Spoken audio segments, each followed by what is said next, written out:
Ok. Maintenant, pour la suite, il est question de créer une autre feuille qui est identique à celle-ci, mais qui ne soit pas dynamique. C'est-à-dire, il ne faut pas que les valeurs se modifient à chaque fois. On s'est bien rendu compte que dès qu'on modifie une cellule de cette feuille-ci, toutes les valeurs sont encore réactualisées. Je prends encore un exemple. Supposez que je viens ici et je saisis par exemple C. Dès que je valide, vous voyez, vous allez voir que les valeurs vont se modifier ici. Dès que je valide là, vous voyez, les valeurs ont presque toutes changé. Et si je supprime le C là, les valeurs vont encore toutes changer. Maintenant, à la question 2, on veut créer un même tableau comme celui-ci, mais qui a des valeurs qui ne changent pas. Qu'est-ce qu'on fait donc? On va essayer de dupliquer la feuille ici, mais on va copier ça sans les formules. Pour le faire, qu'est-ce qu'on fait? Si on est, placez-vous dans n'importe quelle cellule dans la zone du tableau-ci. Non, pas, ne venez pas ici, ici derrière, non. Placez-vous n'importe où ici dedans. Vous cliquez une seule fois, comme ceci. Maintenant, avec le clavier, vous faites CTRL A. CTRL A. Vous voyez, il va sélectionner tout le tableau là. Si vous voulez, on descend, regardez en bas. Vous allez voir qu'il a pris tout le tableau jusqu'à la dernière ligne où il y a 300. Vous voyez, il s'est arrêté à 300. Ici. Il s'est arrêté là. Donc, on va faire donc copier. Ici en haut, dans le menu accueil et dans le groupe presse-papier, on clique sur copier ici. Copier. Voilà. Maintenant, on va créer une nouvelle feuille à côté de, de, de celle-ci. Donc, on va ici en bas, on clique sur plus pour nouvelle feuille. On clique une seule fois. Une seule fois. Comme ceci. Et on va sur... On ne clique pas directement sur l'icône de coller ici. Sinon, ça va coller avec les formules. Or, on veut coller uniquement les valeurs. Qu'est-ce qu'on fait donc? On clique sur la flèche qui est en bas et on choisit 1, 2, 3.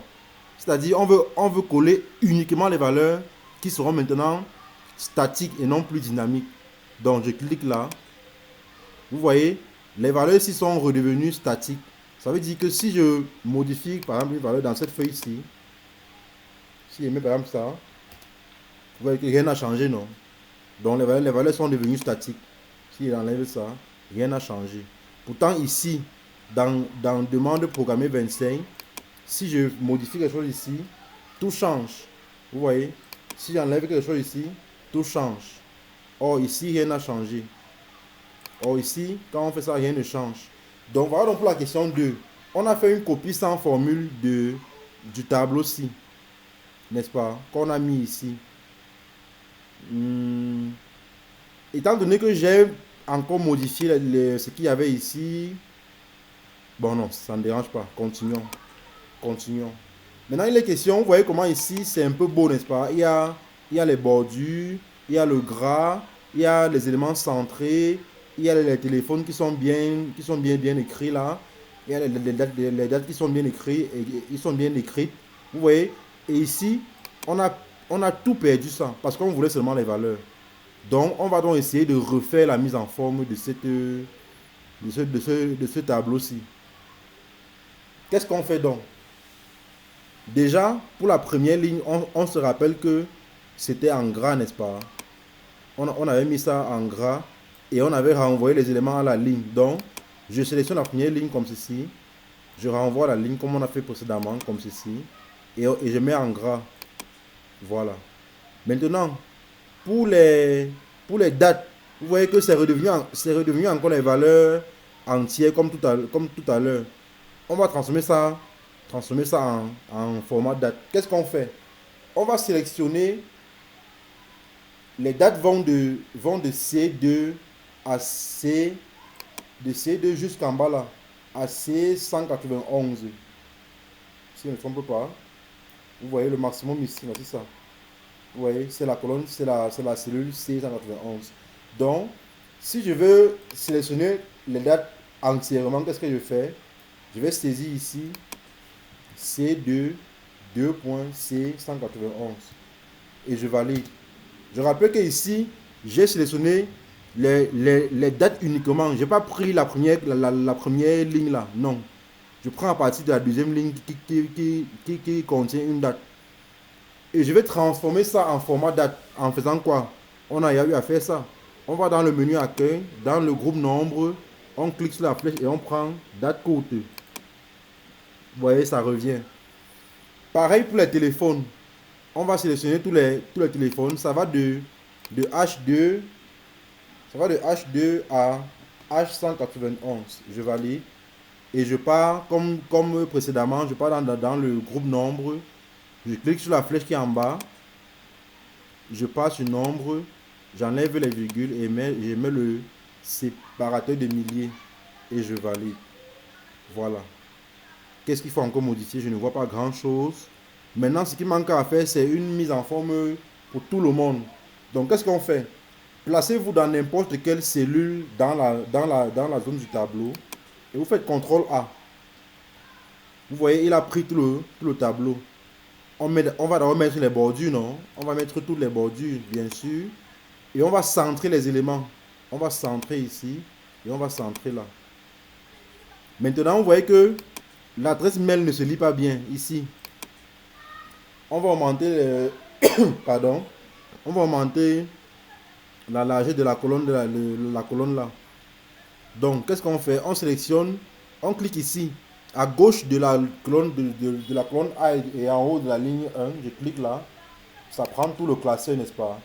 Et je vais cliquer 2 fois entre 2 colonnes au hasard. Par exemple ici, 2 fois. Vous voyez, il a directement ajusté la largeur de chaque colonne pour qu'elle puisse suffire exactement. Voilà. Qu'est-ce qu'il faut faire d'autre? Je ne vois. Ah, numéro d'appartement qui est sur 3 lignes. On va le ramener sur 2 lignes. Et on va cliquer 2 fois ici pour que ça remonte un peu. Voilà. Vous voyez donc on a fini, n'est-ce pas? On a reproduit la mise en forme. On a ainsi fini avec la question 2. Sauf qu'on n'a pas encore renommé la feuille. On a dit de renommer la feuille 2 en demande validée. Donc je vais renommer, faire clic droit ici. Renommer. Et le nom c'est demande validée. Comme ceci. Et je valide. Voilà. C'est tout pour la question 2. On va directement embrayer avec la première partie de la question 3. Qui demande de faire une copie de la feuille ici. 6 fois. On va copier la même feuille ici 6 fois. N'oubliez pas d'enregistrer votre document. Hein. Donc on fait CTRL S pour enregistrer. Maintenant, on va dupliquer ça 6 fois. Donc, je fais clic droit ici sur demande validée. Je fais déplacer ou copier. Déplacer ou copier. Je coche en dernier et je coche sur créer une copie et je valide. Vous voyez que maintenant on a demande validée et demande validée 2. Donc on a affaire à 2 feuilles différentes mais qui contiennent le même tableau. Donc j'appelle la première feuille là donc quoi? Analyse 1. Pour renommer une feuille, je fais clic droit, renommer. J'appelle ça analyse 1. Maintenant, je vais dupliquer analyse 1. Je duplique analyse 1 en dernier. Et j'appelle ça analyse 2. Je vais dupliquer analyse 2. Donc je fais pareil jusqu'à analyse 6 quoi. Donc allons-y. J'appelle ça analyse 3.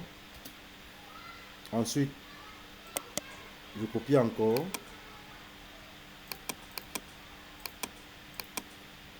J'appelle ça analyse 4.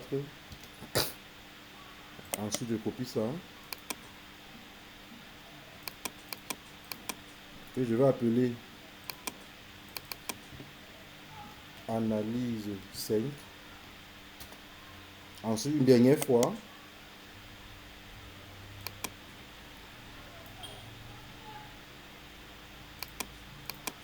que je vais appeler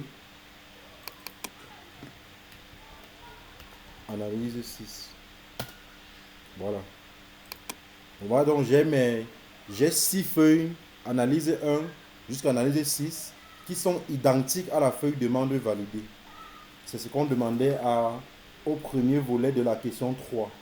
Maintenant, dans la prochaine vidéo, je préfère arrêter celle-ci comme ça. On va maintenant effectuer les analyses proprement dites. Donc, petit i, petit 2i jusqu'à petit 6i. Voilà.